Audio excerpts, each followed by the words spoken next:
In the 1857 case, Dred Scott versus Sandford, the court ruled that slaves aren't citizens, they're property. The 7 justices who voted in favor of slavery, all Democrats. The 2 justices who dissented, both Republicans. The slavery question was, of course, ultimately resolved by a bloody civil war. The commander-in-chief during that war was the first Republican president, Abraham Lincoln, the man who freed the slaves. 6 days after the Confederate Army surrendered, John Wilkes Booth, a Democrat, assassinated President Lincoln. And by the way, we were furious about the past presidential election of a man whose presidency would eventually end in disgrace with his impeachment for obstruction of justice.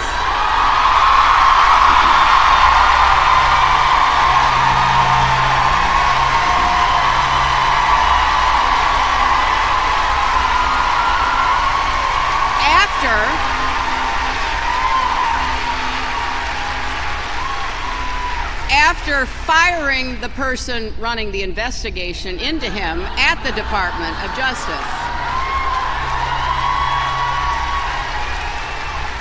But here's what I want you to know. We got through that tumultuous time.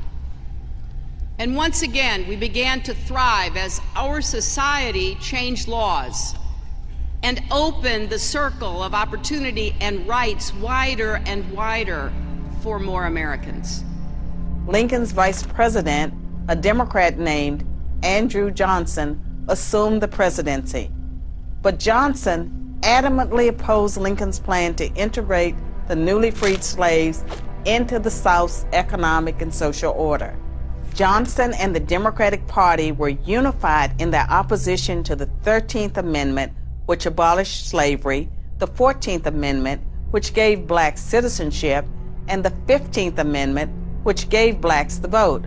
All 3 passed only because of universal Republican support. During the era of Reconstruction, federal troops stationed in the South helped secure rights for the newly freed slaves. Hundreds of black men were elected to Southern state legislatures as Republicans, and 22 black Republicans served in the U.S. Congress by 1900. The Democrats did not elect a black man to Congress until 1935. Has Obama helped the process of eradicating racism, or has it in a strange way made it worse? Made it worse. Made it worse. Look. The Tea Partiers who are controlling the Republican Party stated, and what's this guy's name? Mitch McConnell. Is that his name, McConnell? Yeah, Mitch McConnell, yeah. Mitch McConnell. Their stated policy, publicly stated, is to do whatever it takes to see to it that Obama only serves 1 term. What underlines that?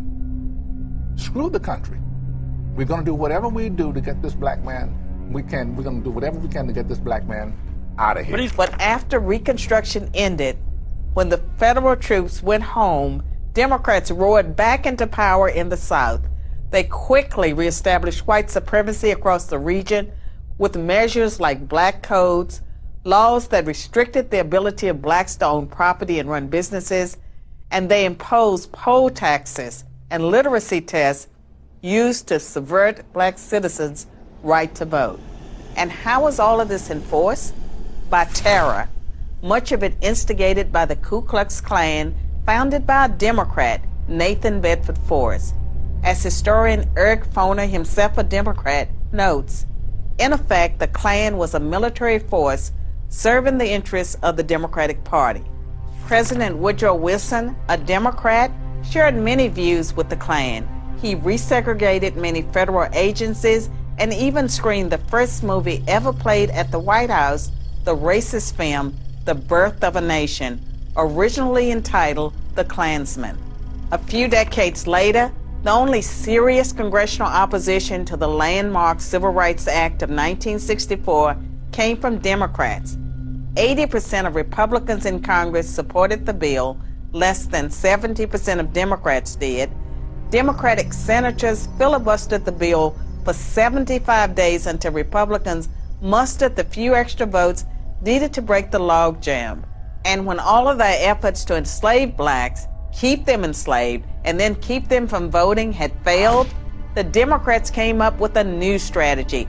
If black people are going to vote, they might as well vote for Democrats. As President Lyndon Johnson was purported to have said about the Civil Rights Act, I'll have them voting Democrat for 200 years. So now, the Democratic Party prospers on the votes of the very people it has spent much of its history oppressing. Democrats falsely claim that the Republican Party is the villain, when in reality, it's the failed policies of the Democratic Party that have kept blacks down. Massive government welfare has decimated the black family. Opposition to school choice has kept them trapped in failing schools. Politically correct policing has left black neighborhoods defenseless against violent crime. Say hello to Jackson, a citizen of the wealthiest country the world has ever known. And yet, he's clothed in handouts. His parents can't find work. They have no home of their own. And every morning, they come to the Manor House charity, where the poor of Baltimore meet for a little food, warmth, and compassion. Like much of America, this is a story of two worlds. Baltimore is actually something of a boomtown these days, but it doesn't feel like it in many parts of the city.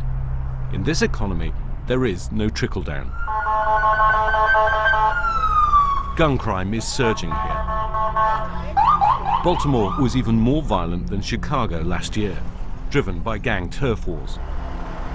For some of its residents, this is a city where selling your body or selling drugs is the only job available. If you want to know what poverty in America looks like, well, this is it. Incredibly, this entire block here is pretty much made up of dilapidated, abandoned houses. Incredibly, some people are still living in between this, though. Under President Obama, poverty grew in America, and President Trump says he's going to fix it. He's going to deal with what he calls the carnage in America, of crime, of drugs, of gangs, of violence, and of poverty. Well, there are few places better to try and do that than Baltimore. The neighborhoods have fallen apart, not because the people are bad people. We're underpaid, undereducated, and so many of us have been living like this for the second and third generation until we don't even know how to change. Despair is a way of living. What has the first black president done for the black community in America? Nothing, according to some. Just recently, Obama's been catering to a number of minority communities in the U.S. First, it was the LGBT community. At a certain point, I've just concluded that, for me personally, it is important for me to go ahead and affirm that I think same-sex couples should be able to get married. Then it was the immigrant community. This is a temporary stopgap measure that lets us focus our resources wisely while giving a degree of relief and hope to talented, driven, patriotic young people. It is the right thing to do. So what about African Americans? Obama hasn't made moves to deal with African American inequalities in this country.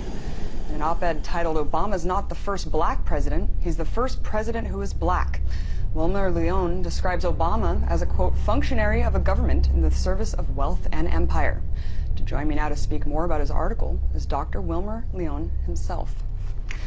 Thanks so much for coming on. Thank you for inviting me. So what do you mean by Obama is not the first black president? Well, what I mean by that is, as I say in the article, that a black president would have come to the Oval Office with a black agenda. He would be using his bully pulpit to articulate and advocate for positions and issues that are specifically relevant to the African American community. For example, disproportionate levels of incarceration in this country, disproportionate levels of poverty in terms of the black community in this country, healthcare issues that are specifically targeted to the African American community. So when you think about racial equality and civil rights, which political party should come to mind?